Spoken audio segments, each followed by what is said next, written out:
भोपाल के पास एक छोटा सा गांव था, रामपुरा। गांव में मिट्टी के घर, कच्ची सड़कें और खेतों में मेहनत करते किसान रहते थे। उसी गांव में एक गरीब किसान रहता था, भोला राम। उसके पास ज्यादा जमीन नहीं थी, लेकिन दिल बहुत बड़ा था। भोला राम की एक छोटी सी बेटी थी, गुड़िया। गुड़िया रोज अपने पिता से पूछती, बाबा, हमारे घर कभी देसी मटन बनेगा? भोला राम मुस्कुराकर कहता, एक दिन जरूर बनेगा बिटिया, जब भगवान चाहेगा। लेकिन अंदर ही अंदर उसे दुख होता था, क्योंकि घर की हालत बहुत खराब थी। एक दिन गांव में बड़ा मेला लगा। चारों तरफ दुकानें, झूले और खाने की खुशबू फैली हुई थी। कल्लू मियां देसी मटन वाले की दुकान पर। मटन की खुशबू पूरे मेले में फैल रही थी। गुड़िया उस दुकान को देखकर बोली, बाबा, बस थोड़ा सा मटन खिला दो ना। भोला राम ने जेब टटोली। उसके पास सिर्फ 20 रुपए थे। मटन की प्लेट 120 रुपए की थी। उसकी आंखें झुक गईं। वो धीरे से बोला, बिटिया, अगले साल जरूर खिलाऊंगा। गुड़िया चुप हो गई, लेकिन उसकी आंखों में उदासी साफ दिख रही थी। कल्लू मियां ने सब सुन लिया। कल्लू मियां दूर से ये सब देख रहे थे। वे बड़े दिल वाले इंसान थे। उन्होंने आवाज लगाई, अरे ओ भोला राम, इधर आओ। भोला राम घबराते हुए बोला, क्या हुआ कल्लू भाई? आज मेरी दुकान की पहली ग्राहक तुम्हारी बेटी होगी। इतना कहकर उन्होंने गर्मा गर्म देसी मटन और रोटी की पूरी थाली गुड़िया के सामने रख दी। गुड़िया खुशी से उछल पड़ी। सच में मेरे लिए? हाँ बेटिया, और पैसे की चिंता मत करो। भोला राम की आंखों में आंसू आ गए। कल्लू भाई, मैं गरीब जरूर हूँ, लेकिन मुफ्त में खाना नहीं खाऊंगा। उसने अपनी जेब से 20 रुपए निकालकर कल्लू मियां के हाथ में रख दिए। कल्लू मियां कुछ पल चुप रहे, फिर बोले, वाह भोला राम, गरीबी जेब में है, लेकिन इज्जत दिल में है। अचानक मौसम बदल गया। तभी तेज बारिश शुरू हो गई। मेले की कई दुकानें गिर गईं। लोग अपनी अपनी चीजें बचाने लगे, लेकिन भोला राम तुरंत दौड़कर कल्लू मियां की हांडी और सामान बचाने लगा।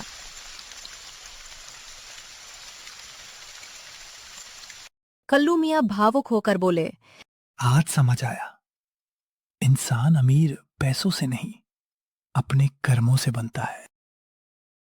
अगले साल भोला राम की खेती बहुत अच्छी हुई। उसने मेहनत से खूब पैसा कमाया। मेले के दिन वो अपनी बेटी के साथ फिर कल्लू मियां की दुकान पर पहुंचा। इस बार उसने पूरे गांव को देसी मटन खिलाया।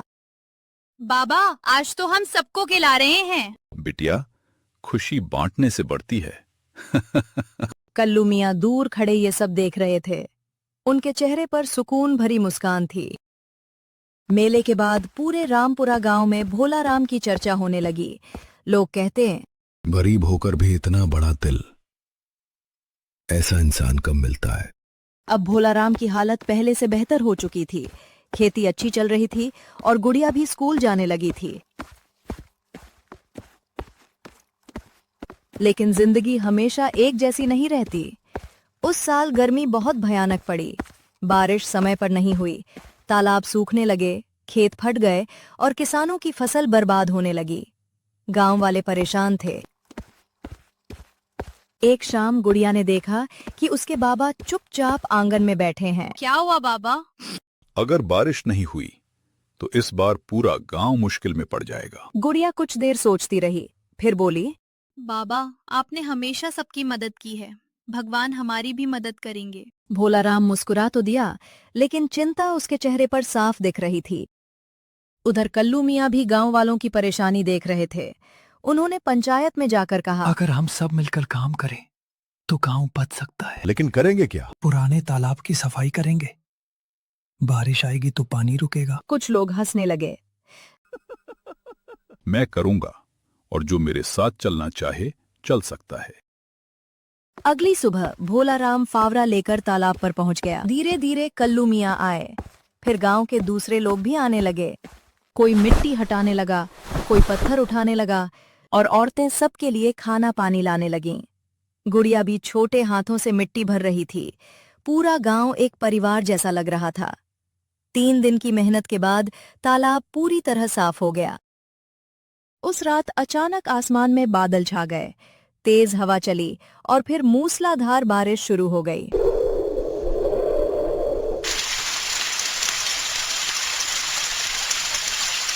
गांव वाले खुशी से चिल्लाने लगे। तालाब भर गया, तालाब भर गया। भोलाराम ने आसमान की तरफ देखकर हाथ जोड़ लिए। देखा भोलाराम, मेहनत कभी बेकार नहीं जाती। बरसात के बाद रामपुरा गांव फिर से खुशहाल हो चुका था। खेतों में हरियाली लौट आई थी और लोगों के चेहरों पर मुस्कान। लेकिन एक दिन अचानक गुड़िया स्कूल से उदास लौट कर आई।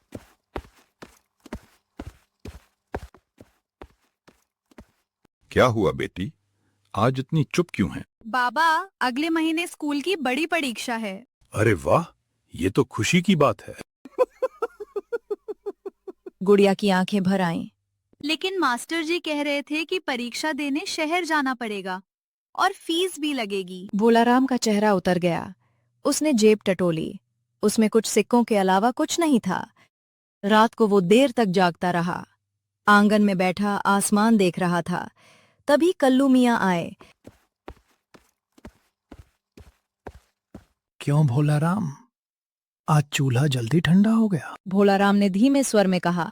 गुड़िया पढ़ना चाहती है, लेकिन मेरे पास पैसे नहीं हैं। कुछ पल के लिए सन्नाटा छा गया। तू चिंता मत कर, बेटी का सपना अधूरा नहीं रहेगा। नहीं कल्लू भाई, मैं किसी पर बोझ नहीं बनना चाहता। अरे पगले, अपना लोग बोझ नहीं होते।